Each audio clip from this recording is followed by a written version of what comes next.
Senhor meu Deus, queremos agradecer o Senhor pela Tua muito rica misericórdia, graça e bondade que é derramada sobre nós mais uma vez, permitindo assim que mais uma vez pudéssemos percorrer mais um instante, mais um pequeno passo nessa jornada eterna que é a compreensão da Sua Palavra. Espírito Santo, nos ajuda mais uma vez, porque nós somos absolutamente dependentes de Ti, do Senhor, da Tua bondade e misericórdia. Nos ajuda a abrir nossos entendimentos, nossas palavras, bem como dos Seus filhos e filhas que prestigiam-nos, participando também desse trabalho. Te rogamos pela Sua misericórdia, graça e presença, desde agora, Senhor, e para todo sempre. Amém e amém, Senhor. Amém. A paz do Senhor, meus queridos professores, pessoas que têm nos acompanhado nessas aulas. Esse é o EBD de Cara a Cara. Esse é o irmão Gerson, um frazão que fala com você. Ao meu lado eu tenho uma grande honra de ter o nosso querido mestre, professor Samuel de Barros. A paz do Senhor, meu querido. A paz do Senhor, professor Gerson. A paz do Senhor, amigos e amigas, irmãos que nos prestigiam com sua tão valiosa visualização. Vamos lá. Começamos então a lição de número 9.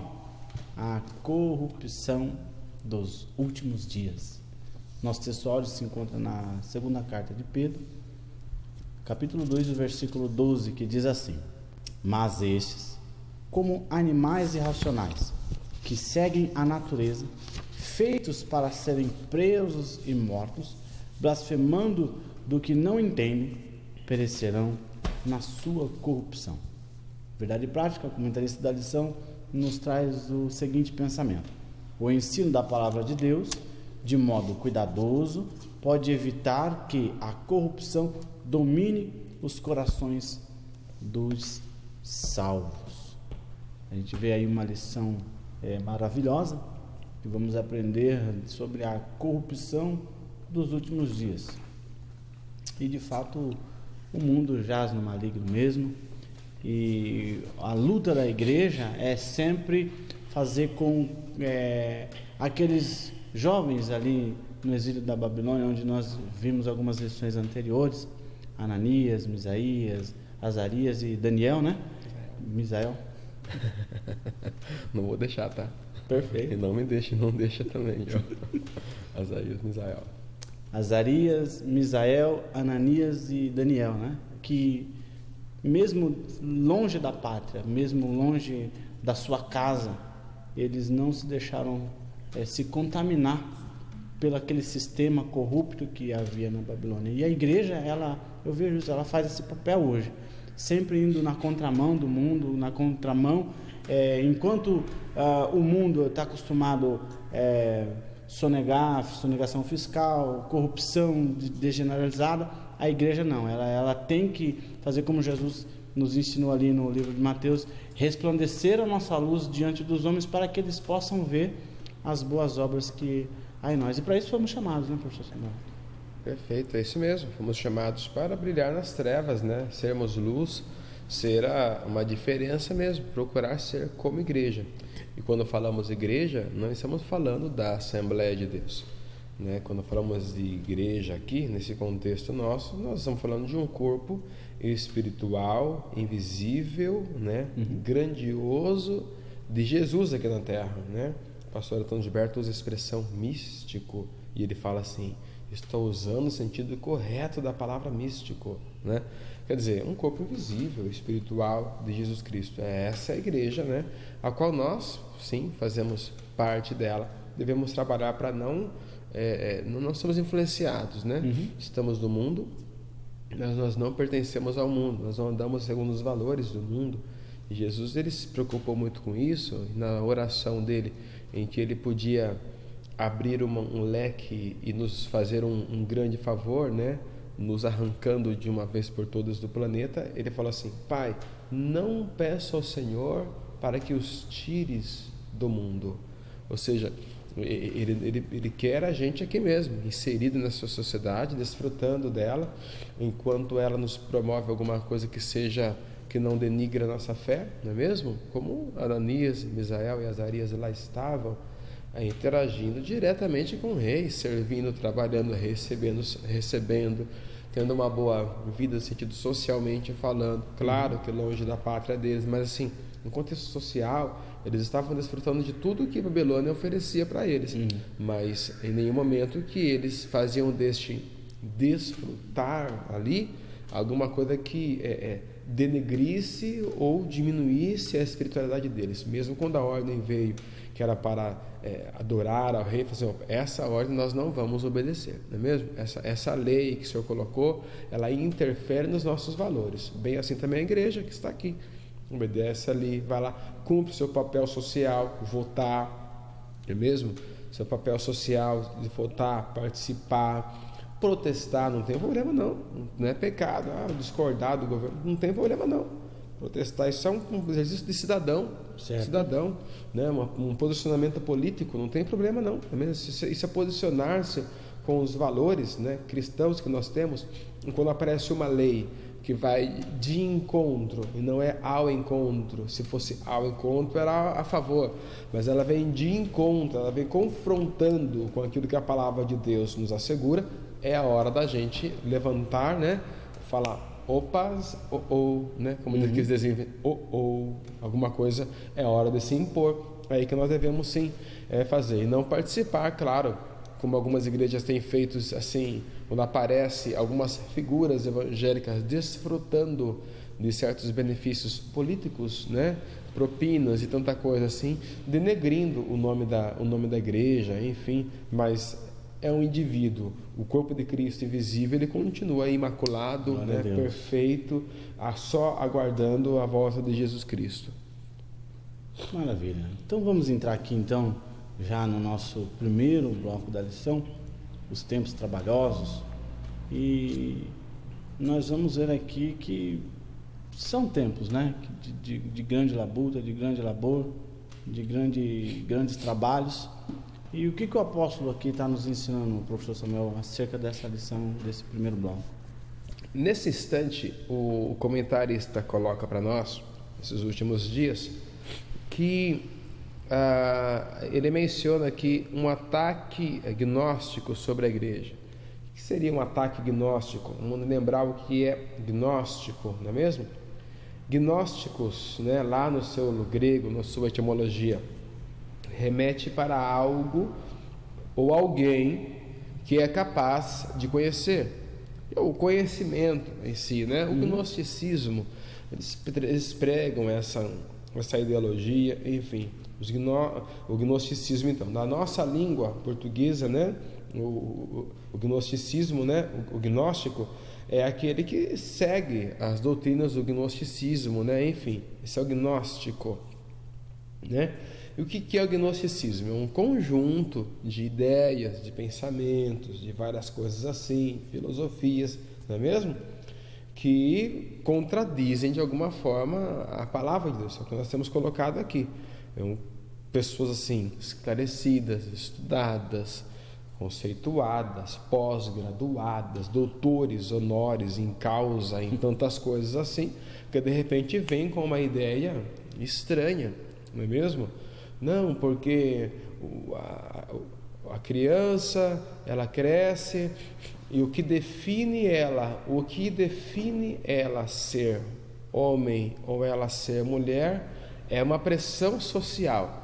Já não é seu órgão sexual. Ele olha o seu órgão, ele pode ter um pênis, mas o que faz eu me identificar como um homem não é eu e meu corpo, o meu sexo, é uma pressão social. Então, se ele é jovem, tem lá seus 10, 11, 12 anos e fala, eu sou um gay, ele está certo, porque ele está livre desta pressão social, né?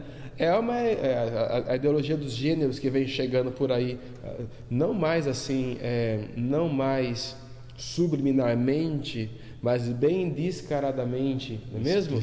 Como assim? Quer dizer, a pessoa tem o órgão sexual masculino, mas o que vai dizer para ela que ela é um homem é com o tempo que ela vai descobrir, né? A pressão social é que faz ele dizer. Então, são coisas que vêm, são movimentos ideológicos, filosóficos que vêm. E daí é a hora da igreja parar e falar, opa, não, macho e fêmea os criou. E assim nós cremos, não é mesmo? Óbvio que nós respeitamos o ser humano, as pessoas, mas nós não podemos ficar assim lenientes com relação à prática pecaminosa de ninguém, porque daí a gente também se incrimina perante Deus, não é mesmo? Às vezes aprovar determinadas práticas nos impute também determinado pecado também, não é mesmo? A gente sai como errado também. Então nós combatemos o pecado, nós amamos os pecadores, oramos por eles, conversamos, não podemos ter preconceito ou discriminação, mas o pecado que a Bíblia condena nós também não aprovamos, né? Então isso são ideologia, é um conjunto, mas não é só isso, são uma série de outras coisas que a gente vai perceber aqui no decorrer dessa lição, as marcas aí desses últimos dias que vem, desses últimos dias. Já vê várias coisas aqui daqui para frente que são coisas, consequências dos últimos dias e, claro, também do gnosticismo. Perfeito. Ele cita aqui, professor, algumas características, né? Homens amantes de si mesmo, avarentos, presunçosos, soberbos, blasfemos, desobedientes a pais e mães, ingratos, né? Profanos e sem afeto natural. E a gente olha e a gente começa a observar o quanto a nossa sociedade ela se encontra exatamente nesse contexto, nessas características em que foi ticado aqui dessas características, né?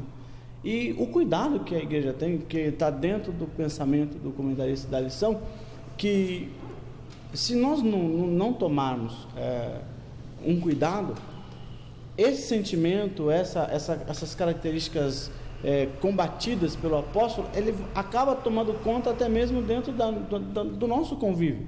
E aonde ele fala, o comentarista da lição, que é somente com o verdadeiro ensino da palavra de Deus, o cuidado com o verdadeiro ensino, é que a gente vai conseguir nos blindar dessa corrupção do mundo, que muitas vezes quer entrar dentro da igreja.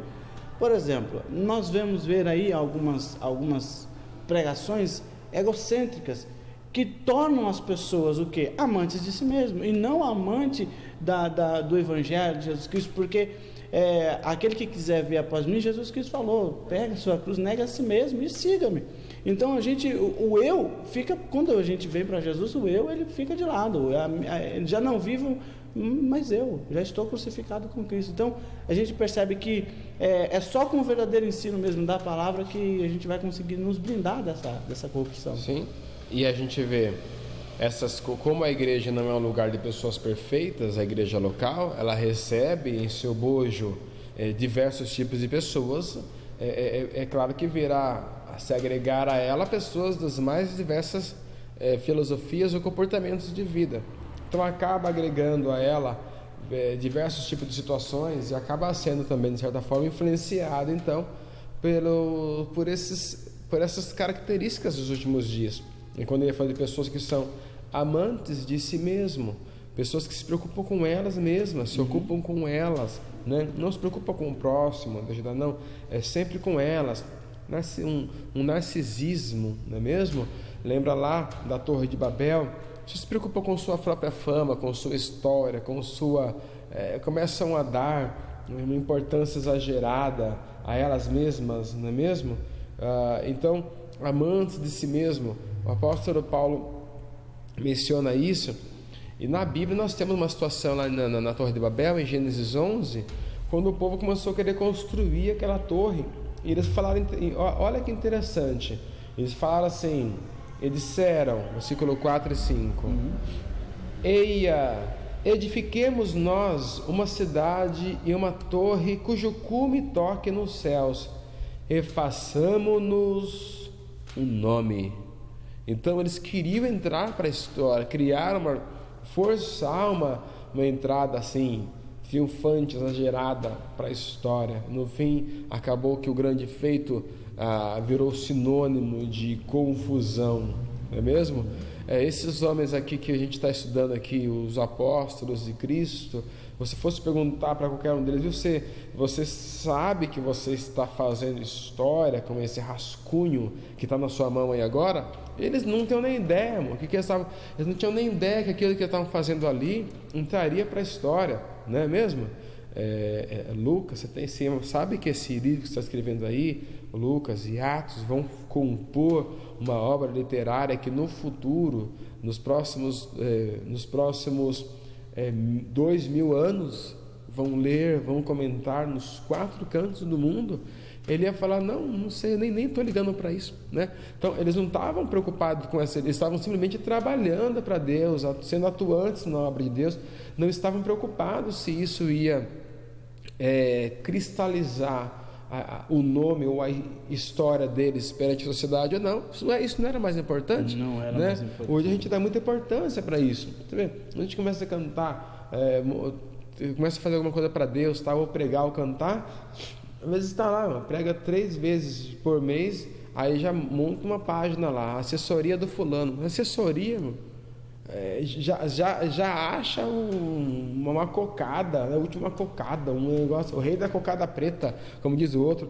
Uma importância que dá para si mesmo, pro que faz, para o seu próprio nome, não é mesmo? Aí fica aqui também os avarentos, né? Pessoas amantes pelo dinheiro, frutos do egoísmo, e fala desses, são também, olha quantas marcas aqui, né? E aqui fala também os blasfemos. E o que é blasfemar, né? Blasfemos, o que significa blasfemar? Blasfemar, irmão, é insultar uma divindade, desrespeitar, afrontar uma divindade, não é mesmo? Então, alguma coisa que alguém faça que pode tentar soar como uma ideia, na verdade é outra ideia, não é mesmo? Movimentos que teve no Brasil, quando o Papa veio no Brasil aqui, o Papa Francisco esteve, me parece que foi no Rio de Janeiro, e entre os protestos que ocorreram ali próximo, né, pessoas de outros movimentos introduzindo em seus corpos objetos que a igreja tem, crucifixo, introduzindo nas partes erógenas de seus corpos, coisas assim. Quer dizer, é uma afronta, não é mesmo? É uma blasfêmia. Exato. Porque é um objeto que a religião tem como sagrado, não é mesmo? Então, a qualquer afronta a alguma divindade que a gente faça é uma blasfêmia, não é mesmo? E quando a gente também despreza a fé de outra pessoa, que não acredita no mesmo Deus que nós acreditamos, nós também estamos blasfemando da fé daquela pessoa, não é mesmo? Então, eu não gosto que faça comigo, é claro que eu também não vou fazer com o outro, mas blasfêmia é isso, é ofensa verbal, no nosso caso, a Deus. Porém, ela não se limita a palavras, não é mesmo? Não se limita a palavras, pode ser também gestos, atitude que eu citei aqui. De alguma forma a pessoa pode estar blasfemando também contra Deus. Então, aqui fala da blasfêmia. Mas quando Paulo falou de soberba, de tudo, eu queria citar um texto que Paulo citou aqui em Romanos, no capítulo 12, versículo 3. Ele fala assim: porque pela graça que me foi dada, digo a cada um entre vós, que não tenha de si mesmo mais alto conceito do que convém, mas que pense de si sobriamente, conforme a medida da fé que Deus repartiu a cada um. Então não adianta a gente querer ter um conceito exagerado, muito elevado. Porque eu sou bom mesmo, porque eu sou o melhor pregador, eu sou o melhor professor, eu sou o melhor cantor, não tem esse conceito exagerado de você, não é mesmo? Não tem esse conceito exagerado, porque mas pense de si mesmo sobriamente, pense com cuidado, né? Ser sóbrio, cuidadoso com os conceitos que a gente vai formando acerca de nós mesmos, não é mesmo? Porque conforme a medida da fé que Deus repartiu para com cada um. E depois ele fala que desobedientes a pais e mães, não é mesmo? Péssimos exemplos de família, não é mesmo? Então pessoas que estão por aí pregando, estão ensinando um monte de coisa assim, mas não são exemplos para as suas famílias, não são exemplos para as suas famílias. A família não olha para aquela pessoa e vê ali um exemplo que vale a pena ser seguido, não é mesmo? Péssimos exemplos. E quando fala que desobedecer a pai e mãe, também a gente pode trazer para o lado espiritual e observar nossos pais da fé, os patriarcas, aqueles que consolidaram toda uma história, e a gente achar que a gente não deve obediência nem respeito a essas figuras que Deus levantou na história.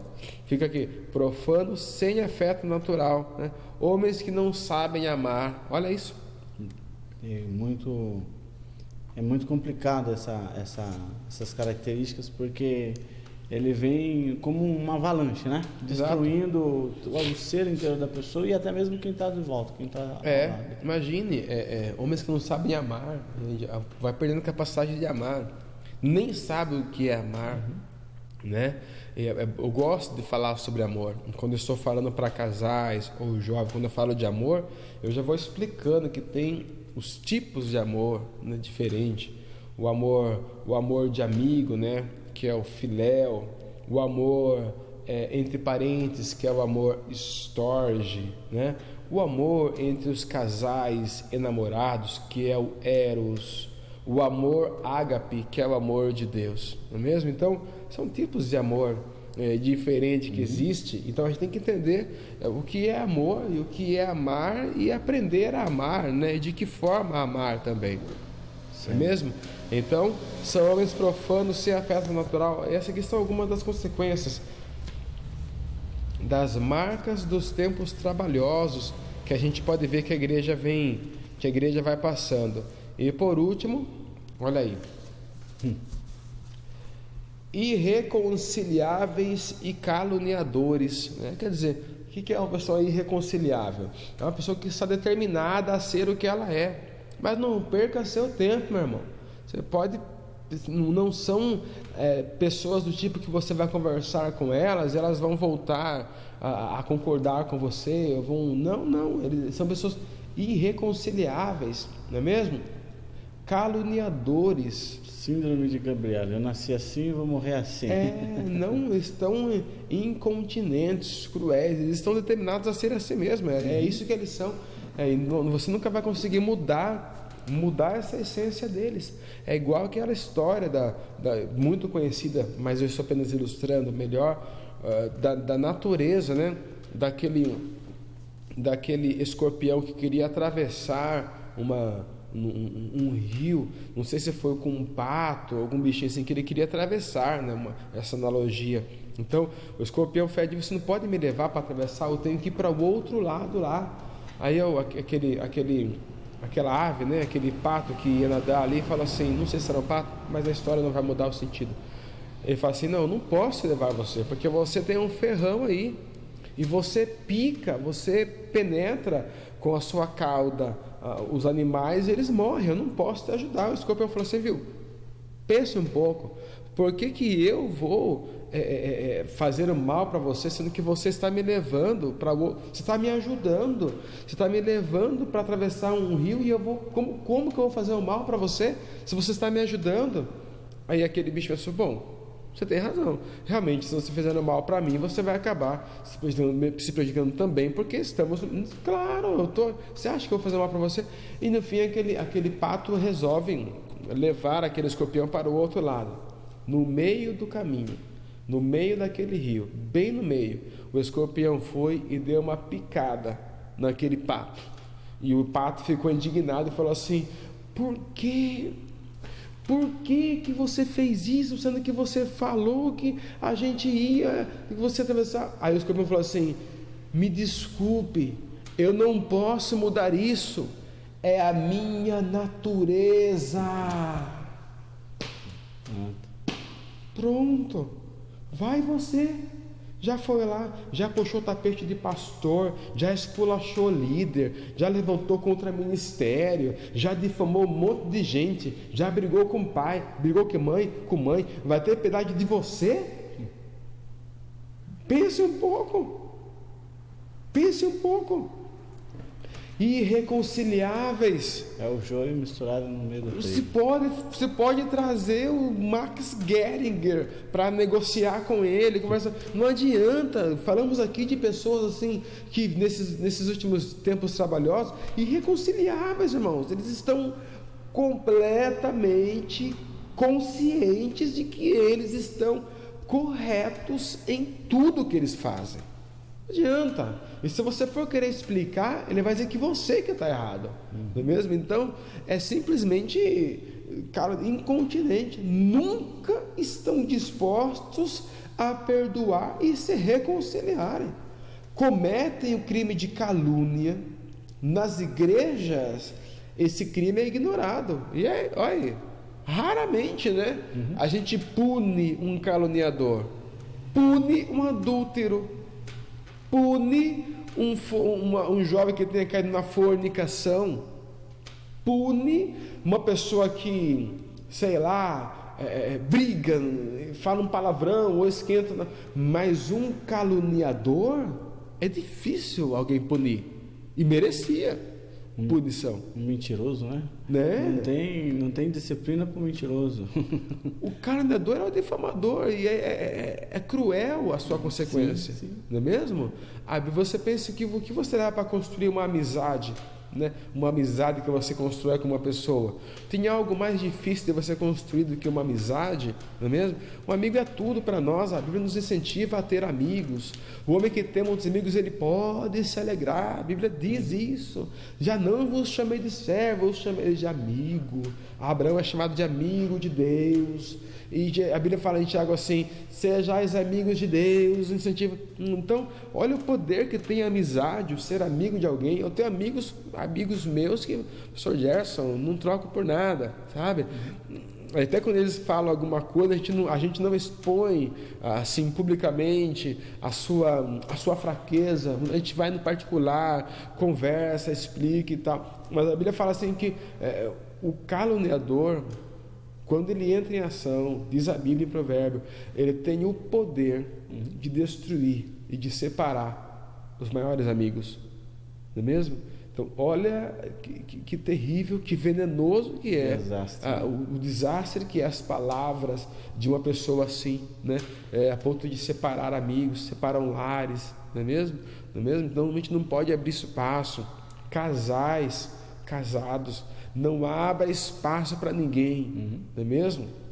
Um dia, alguém se levantou contra mim e contra minha esposa, querendo falar assim de alguma coisa que ela fez que tal, mas você fala, rapaz, sai fora.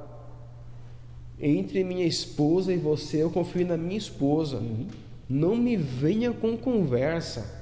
Eu não vou nem dar trela para você. Então, casais, tem que bloquear mesmo sua relação. Exato. Não deixa ninguém ficar apitando, jogando conversinha que enfraquece o sentimento de um pelo outro, né? Nem parente. Exato. Entre a minha esposa e qualquer outro parente, eu vou confiar nela. Entre minha esposa e qualquer outra palavra de qualquer parente, eu vou confiar nela. O amor que eu tenho por ela é parecido, um dia eu chego lá, é parecido com o amor que Cristo amou a igreja. Esse não é assim? É o mandamento, né? Amai as vossas mulheres como Cristo amou a igreja, a si mesmo se entregou por ela. Não é mesmo? Então, é difícil. Olha, e esses caluniadores, cruéis. Quanto pior, melhor. Parece o Datena no programa do Datena. Viu como é que é o Datena lá? O carro bateu, ele fala, o carro bateu, eu quero imagens. Tomara que não tenha havido nenhuma vítima. Tem vítima. Ele vai falando e vai piorando o negócio, né? Tem vítima. Oh meu Deus, parece que tem vítima. Tomara que não tenha sido uma coisa fatal. Tomara, ok? É fatal. Infelizmente, olha, deu ali, a ambulância já está ali, é fatal. Mas tomara que não tenha uma criança no meio deles. Tomara que não tenha criança. Vamos piorar, né? Quanto pior é melhor. Tem gente que é assim, se não piorar não tá bom, né? Se não puder piorar não tá bom. Então vai piorando cada vez mais. Então, cuidado com pessoas assim. Mantenha-as o mais longe possível. Faça que nem aquela plaquinha que tem quando você entra no ônibus. Converse somente o necessário.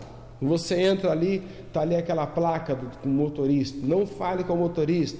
Converse somente o necessário. Não converse nada mais além do necessário. Mesmo? E depois ele fala do falsa aparência. Muitos vão à igreja. Olha aí, ó. Linguajar de crente. A coisa mais fácil que tem, irmão, é linguajar de crente. Virou até moda. Manto. E aí, fala terra. Manto. Fala manto. Oh, então, que mistério que é esse aí? Isso é papo de crente. Ô vaso. Ô vaso. E aí, varão? Tudo bênção? E aí, abençoado? Pai do Senhor. Então, a coisa mais fácil que tem é linguajar de crente. Já virou até meme já. Virou até meme na internet, né? Quer dizer, e às vezes a mídia dá até destaque, não pelo conteúdo, mas porque vira meme, né? Daí a mídia dá uma atenção para aquela pessoa. Foi para Globo. Não foi porque tem conteúdo e mérito, foi porque virou meme, então as pessoas querem conhecer quem é o autor daquele meme ali, não é mesmo? Então, até linguajar de crente, ó. Se veste como crente, olha aí, ó. É o verdadeiro joio. Não dá para se fugir, né, da comparação, né, professor Samuel? Mas suas atitudes não condizem com a palavra de Deus. Não. E a gente percebe que às vezes passa até despercebido, né, uma pessoa como essa. Mas o fulano, o ciclano, e por isso que a gente não deve julgar pela aparência. Não é o coque no cabelo, não é a saia comprida, não é o terno e nem a gravata bonita, e não é também a boa pregação, não é a boa exegese, a boa eloquência, é o caráter, é o convívio, é a vida, é o exemplo, é o testemunho que você vai identificar um verdadeiro cristão. Porque você pode perguntar aí, mas como é que eu faço para identificar? Temos alunos que estão assistindo nossas aulas e começaram agora, né? Esses dias conheci um jovem que foi até em casa, Wesley, nome dele, oramos lá pelo Wesley, tá? Ele vai se batizar daqui a alguns dias. Mas como é que eu faço para identificar um cristão, então? Saber se ele é mesmo um homem de Deus, uma mulher de Deus, ou se está só no linguajar de crente? Aí você vai para Jesus. Jesus falou assim, olha, pelos frutos os conhecereis. Então, é pelo fruto, é pela atitude. Converse 5 minutos com essa pessoa depois de uma pregação e você vai ver se essa pessoa é ou não é o que ela diz ser, não é mesmo? Então, a atitude tem que condizer. Não é pregar bonito em cima de púlpito e pregar feio embaixo. É melhor pregar feio em cima, no sentido de tremer, não ter aquela intrepidez, aquela coisa, e embaixo pregar bonito, com a vida, com o testemunho, com o caráter, com o exemplo, com a atitude, não é mesmo? É melhor pregar bonito embaixo e feio em cima, que quem prega bonito embaixo ganha mais almas para Jesus, não é mesmo? Que tem uns que prega bonito em cima, ganha 100 almas para Jesus, mas começa a pregar tão feio lá embaixo, que daí começa a perder até os que ele já ganhou. E até quem ganhou fala, não acredito que esse cara é assim, não acredito que é isso aí. Aí ele pega e até quem ele ganhou desiste da fé por causa da falta de hombridade daquela pessoa. Então aqui, maravilha, fechamos o primeiro bloco dessa lição, quando nós tratamos sobre as marcas, né? Os tempos trabalhosos e as características comportamentais de algumas pessoas. Exatamente. Que a gente não deixe se enganar pela aparência, né?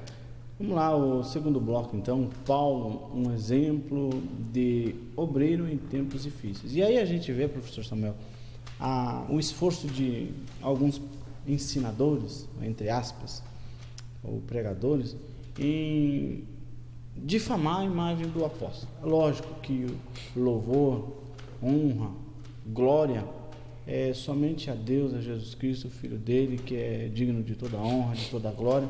Mas, biblicamente, nós devemos honrar, sim, dar honra àquele que tem honra. E o apóstolo do gentil, o apóstolo Paulo, ele muito fez pelo cristianismo, ele muito fez para a obra do Senhor, pregação do Evangelho, a própria amando do Senhor Jesus, porque Jesus disse a Ananias, para mim ele é um vaso escolhido.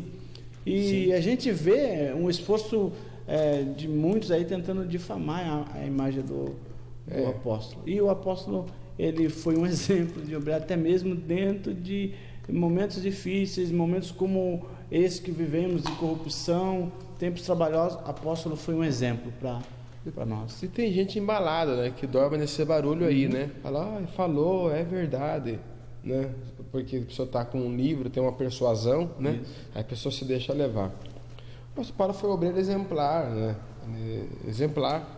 E ele fala para ele, nesses conselhos que ele dá para Timóteo, ele aconselha ele a que ele procurasse pregar a palavra de Deus em todas as ocasiões, que ele pudesse, em tempo e fora de tempo, ele usa essa palavra.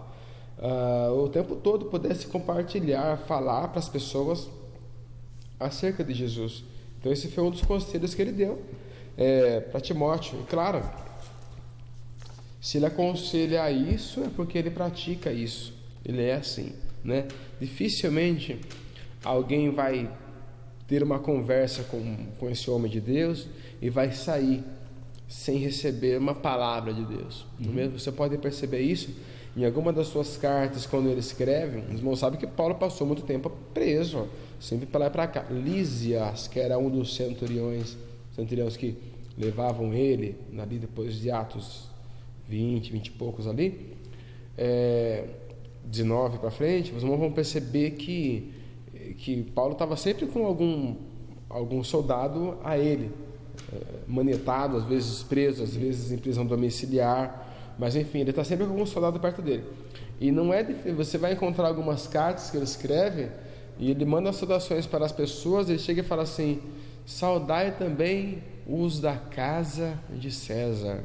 Ou seja, com certeza soldados que acompanharam a prisão dele, e que Paulo acabou inevitavelmente evangelizando essas pessoas também. E dentre esses soldados, muitos deles aceitaram Jesus por meio da palavra, da instrumentalidade de Paulo. Então olha que interessante, né? Às vezes, quando vocês vão ver também aquela carta de Paulo em Efésios, por exemplo, quando ele começa a descrever qual deveria ser a nossa postura espiritual para combater na nossa guerra espiritual diária que nós vivemos, é interessantíssimo da onde é que ele começa a arrancar exemplo para ilustrar o armamento de guerra, né, espiritual que nós deveríamos ter. E ele começa a descrever exatamente os trajes de um soldado romano, né? Ele fala do capacete da salvação, do escudo da fé, né? Da couraça. Ele fala, enfim, ele descreve a espada. O que ele está vendo ali? Um soldado preso. Ele está o tempo todo, em tempo e fora de tempo, tirando de qualquer experiência que ele viva, né, lições para compartilhar conosco, para que nós possamos melhorar a nossa comunhão com Deus. Então, um obreiro exemplar, pregar em tempo e em fora de tempo, tá vendo? E ele fala aqui, né? Ele era um seguidor autêntico de Jesus, né, na proclamação do Evangelho e da doutrina de Cristo. Ele fala: sede meus imitadores, assim como eu sou de Cristo, né? E a gente vê que o que falta, professor, e é por isso que eu falo que essa lição, o senhor até comentou esses dias que já ouviu gente dizer, ufa, né, até que enfim está acabando essa lição, porque não é querer ser repetitivo, mas o chicote está estralando mesmo para o lado do obreiro, do mau obreiro, não do bom obreiro, como diz o nosso querido pastor. É isso que você falou, professor. Tem dois lados, nem muito bem lembrado, tem dois lados. É como aquela palavra de Apocalipse: eu sei as suas obras. Tem gente que se assusta, fala, e agora? Tem gente que se alegra, fala, graças a Deus. Tem dois lados ali, aquela palavra tem dois lados. Se a pessoa só faz besteira, só faz coisa que envergonha o evangelho, de repente Deus chega e fala assim, rapaz, eu sei as suas obras. O cara fica com medo. Olha agora, a casa caiu, não é? Mas se ele teme, ele faz certinho, ele fala assim, graças a Deus, que bom, Senhor, muito bom. Que alegria que me dá no coração saber que o Senhor sabe todas as minhas obras. Isso. Não é mesmo? Então, estão dois lados. O que para um pode estar reclamando do peso da lição, o outro pode falar assim, que bom, Senhor, eu estou vendo que realmente o Senhor está me ajudando a viver o que estou vendo aqui, aprendendo. Quer dizer, são dois lados. Maravilha. E o que mais? Vamos lá, o que a gente consegue tirar mais aqui? Então ele mencionou para nós o pregar em tempo e em fora de tempo. Agora ele fala também sobre o modo de viver, né? Muitos exortam, ensinam e pregam com muita desenvoltura, mas na prática não vivem aquilo que transmitem nos púlpitos. Paulo não somente ensinava, mas sua vida era um testemunho. É imitador de Jesus mesmo, porque se você for ler Atos 1 e 1, é exatamente isso que Lucas fala de Jesus. Fala assim: Teófilo, eu fiz o primeiro tratado com você para falar sobre as coisas que Jesus começou não somente a fazer, mas a ensinar. Então, prática e teoria andando juntos, né? Ele ensina e faz, ele pratica o que ele ensina. E Jesus era assim, e qualquer um dos servos de Jesus que desejam servir fielmente a Cristo deve fazer assim também, praticar o que cobra. Às vezes dói, às vezes machuca, como já machucou algumas vezes em mim, mas eu preciso viver aquilo que eu estou ensinando, não é? Às vezes você apanha, né? Você pode tomar um murro na cara, igual eu já tomei uma vez, né? Me lembro de uma vez que eu ia dar aula na escola dominical, faz algum tempo, eu estava com 18, 19 anos, eu estava servindo no exército aqui de Sorocaba, tiro de guerra, 02040, atirador 89. E daí eu lembro que eu vi um ato incorreto lá, um menino, um moço, empurrando um outro menino, um outro soldado lá, né? Enfim, o sargento olhou, estava todo mundo em forma, o menino deu um empurrão no outro soldado. O sargento olhou para trás, sargento Odair, aqui do Sorocaba, Odair Medeiros. Ele olhou para trás e viu esse movimento. Está acontecendo aí? E viu o moço voltando em forma, né? Aí o moço falou: não, nada não, senhor, nada não. Como que nada não? Está de brincadeira comigo? E até fala uns palavrão meio pesado, né? Exército, né? Pesado. Aí e pegou e foi punindo aquele soldado por ele ter saído de forma, enfim, e foi anotando o nome dele. Só que eu estava vendo aquela cena, eu tinha visto a cena inteira, eu não me esqueço aquele dia. Era naquele ano, eu estava com 19 anos, eu era um ano mais velho que os outros por causa da data do meu aniversário.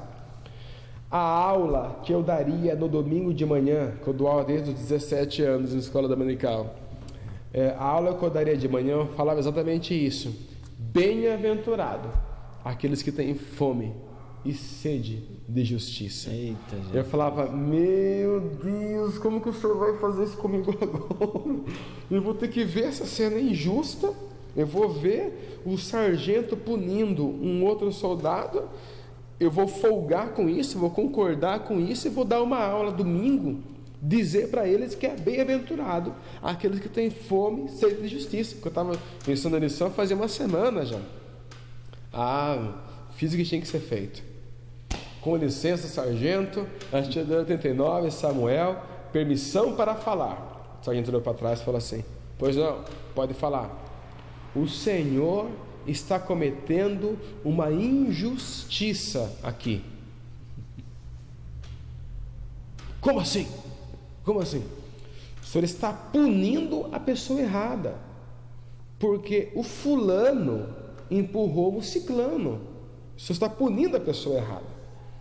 Aquele moço que publicamente eu fiz isso, ele era testa do grupo. O que é o testa? É o que está na frente. No exército é o maior por menor. Ele era o maior, mais forte de todo o grupo. Fiz isso. Claro que daí foi aquele fundunço, aquela coisa toda.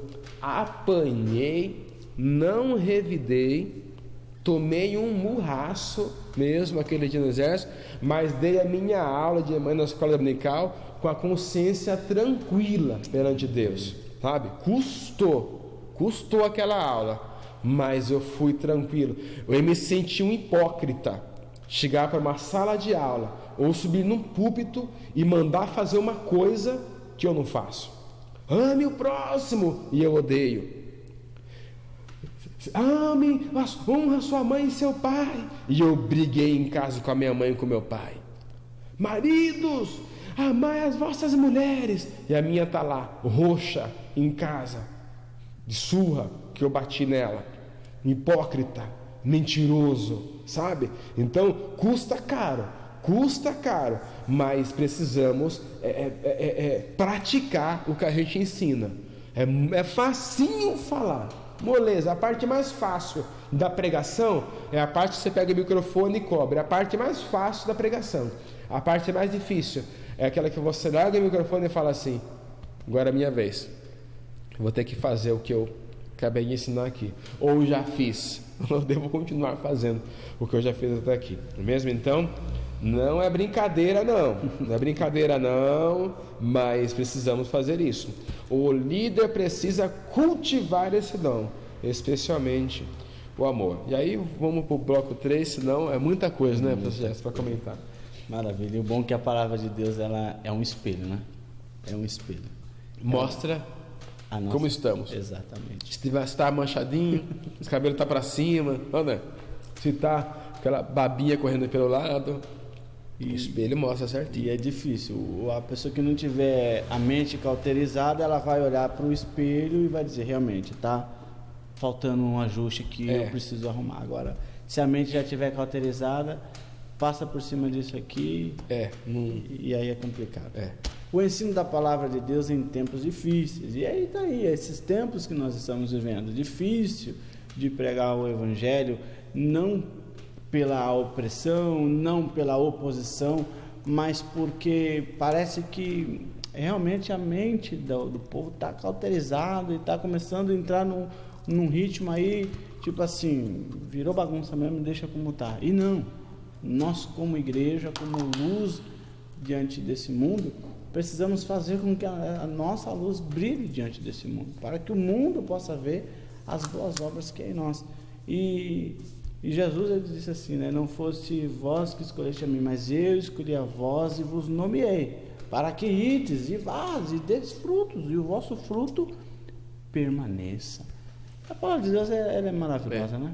O que a gente aprende aqui, professor? Bastante coisas, né? Aqui ele vai dividir em 3 pontos. Vai falar sobre o valor do ensino bíblico, combater no espírito do anticristo com a palavra de Deus. Olha lá. E a palavra de Deus e os seus referenciais éticos. Não tem muita coisa, vamos tentar puxar um pouquinho de cada coisa aqui, não é mesmo? Então, em vista a tudo isso que nós estamos vivendo, é imprescindível, necessário, extremamente necessário, né, que os líderes invistam recursos e tempo no ensino da palavra de Deus. Recurso e tempo. Hoje em dia, se você um trabalho, uma festividade, por exemplo, que você vai organizar numa igreja, estou sendo bem prático aqui, uma festa boa, não top do top, uma festa boa de jovens aí, adolescentes, já chegamos a fazer um trabalho mas a gente tem que levantar recursos e tudo mais. Já chegamos a organizar trabalhos com adolescentes, já chegamos a gastar assim, levantando recursos. Nunca peguei dinheiro de igreja. Minha esposa saía vender trufa, a gente fazia coisas lá, fazia marmitex para vender, já fiz de tudo. Pastel, sorvete. Vale tudo, só não vale roubar. E não vale pecar também, né? Mas trabalhar pode. Trabalhar e trabalhando bastante. O povo de Deus é criativo, né? É criativo. O brasileiro não desiste nunca, né? Então já aconteceu de gastarmos num evento de jovens, de adolescentes, uma média de R$4.000, mais ou menos. Numa igreja de pequeno porte. Mas houve festividades por aí, de amigos meus comentarem, que chegaram a gastar um pouco mais de R$10.000 num evento. Contando tudo, estou contando tudo.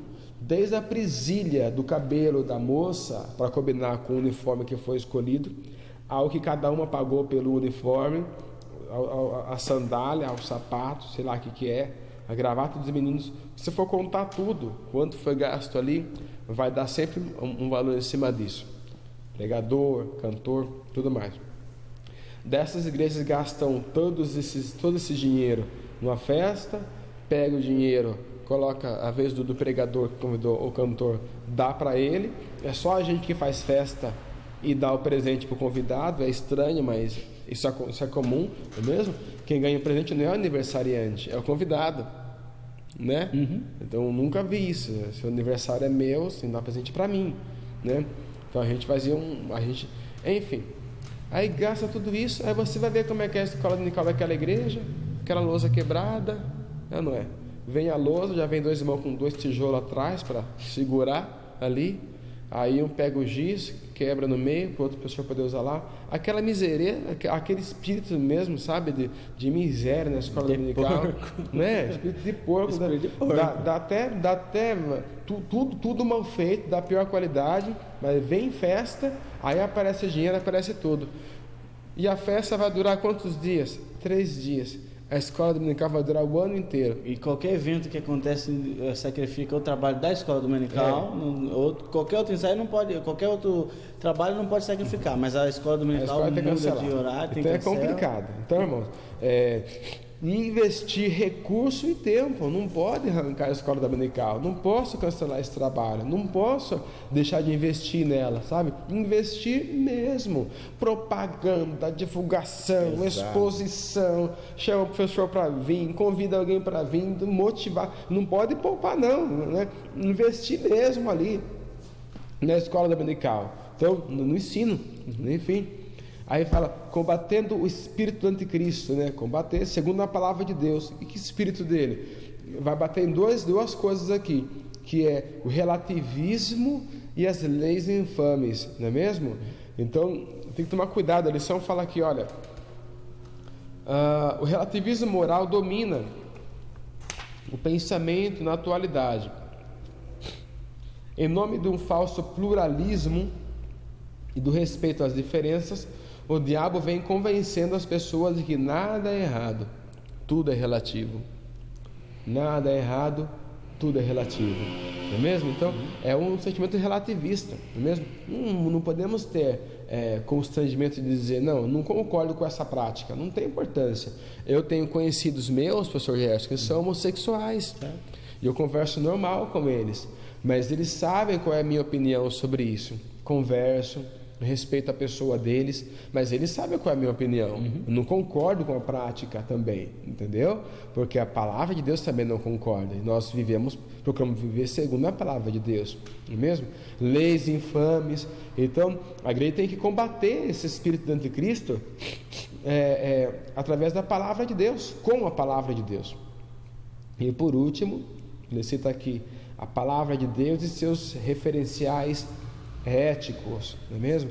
Leis de muitos países favorecem a imoralidade e a falta de ética na sociedade. Aí parece que o que faz errado tá bom, não é mesmo? A lei acaba favorecendo a pessoa que faz errado. A pessoa que vai preso hoje, a pessoa que vai preso no Brasil, às vezes ganha dinheiro do Estado, o governo dá uma ajuda de salário, né? Às vezes manda comida lá, marmitex, manda tanta coisa lá, comida para eles. Aí o outro que vai sair de manhã para trabalhar, ele já tem que fazer uma marmita. Quer dizer, se ele não, às vezes ele tá, quem tá preso, às vezes come melhor do que quem tá solto. Ô, moça, mas você quer dizer que quem tá preso não pode comer? Pode sim. Monta um restaurante lá dentro, monta uma horta lá dentro, né? Eles vão tem que comer com dignidade, são seres humanos. Sim. Você não precisa sim de dignidade para se alimentar, todos, né? Podiam repensar esse sistema prisional brasileiro. Tem que ter horta ali, eles vão plantar, eles vão trabalhar pelo que eles vão comer, não é mesmo? Né? Vai custar menos para o Estado e vai ser até bom que vai estar com a mente ocupada também, né? Não vai precisar, né? Em casa mesmo, estamos com uma horta no quintal da nossa casa lá. É que gostou você ir no seu quintal, puxar alguma coisa para comer? Mesmo é diferente, é gostoso, é saudável, ia ser muito bom, não é mesmo?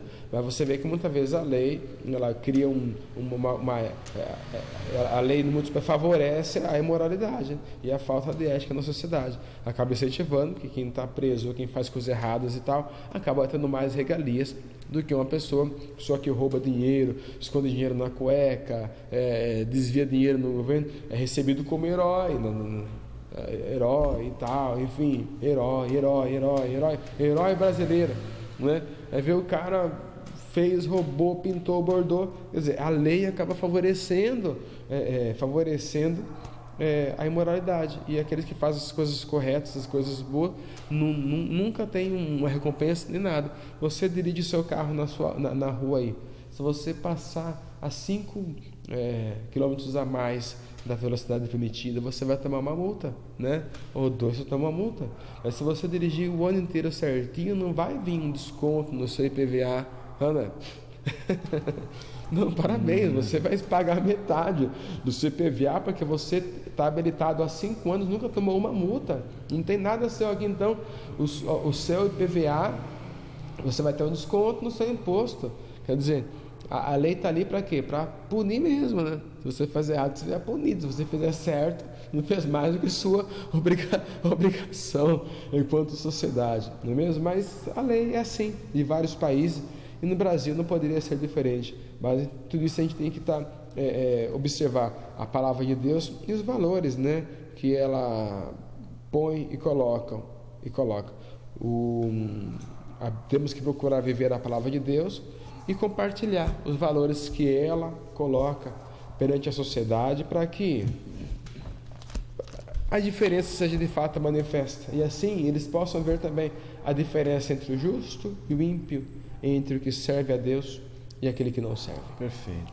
O comentarista da lição, ele chega no final da conclusão, ele fala que a igreja do Senhor Jesus é formada de pessoas que são sal da terra e luz do mundo.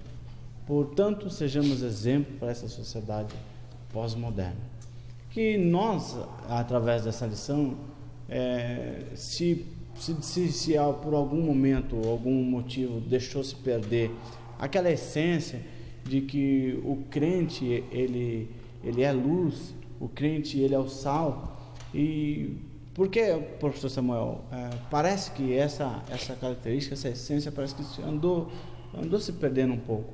Meu pai, quando ele veio para o Evangelho, ele aceitou Jesus com 17 anos, e ele chegou na igreja com aquele pensamento de que o crente, ele não pecava, que o crente era santo. Ele chegou com aquele pensamento. Muitos pensam assim até hoje. E ele chegou com esse pensamento. E quando ele entrou dentro da igreja, que ele se batizou, o Espírito Santo, já onisciente, onipresente, já sabia que ele iria ter uma decepção lá no futuro, selou ele, batizou ele com o Espírito Santo. Batizou ele com o Espírito Santo, e ele de repente descobriu que crente era caluniador, que crente muitas vezes difamava, que crente não era santo. Ele descobriu que o crente não era santo, e ele enfraqueceu na fé. Ele perdeu, não sei se eu já contei esse testemunho aqui, e ele perdeu ali aquele brilho, aquela coisa toda, e ele pensou em desviar. Mas quando ele pensou em sair, se distanciar, ele lembrou que aquilo que ele havia sentido, o batismo com o Espírito Santo, era algo real, e foi o que ele fez entender de que aquilo é natural. Então, que nós não viemos perder essa essência, que nós fomos chamados para ser luz, fomos chamados para ser sal, chamados para ser diferentes. E é interessante essa sequência de Cristo, né? Sal e luz. Tem gente que quer brilhar primeiro, certo? Não é mesmo? Não, sal primeiro. Pastor, sal da terra é para salgar, temperar, preservar. Depois luz, não é mesmo? Então, essa sequência é interessante, né? Às vezes a pessoa quer logo despontar. Cheguei, né? Não é? Curta a minha página. Quer brilhar primeiro. Siga-me no meu Twitter, né? Quer brilhar. Então, sal primeiro, né? Depois luz. Exato. Que Deus abençoe sua vida, então, professor Amém, Samuel, professor Gerson. Sua aula. Que Deus abençoe você aí que tem nos acompanhado, e que o Senhor possa dar mais condições, dar mais, como que diz aí, sabedoria, para que a gente possa aprofundar muito mais na palavra de Deus para compartilhar com os nossos professores. Amém. Deus abençoe a todos, irmãos e irmãs. Continue mandando-nos mensagens, e nós estamos lendo todas e procurando cada vez mais melhorar este tão importante trabalho. Muito obrigado a todos. Em nome de Jesus. Amém.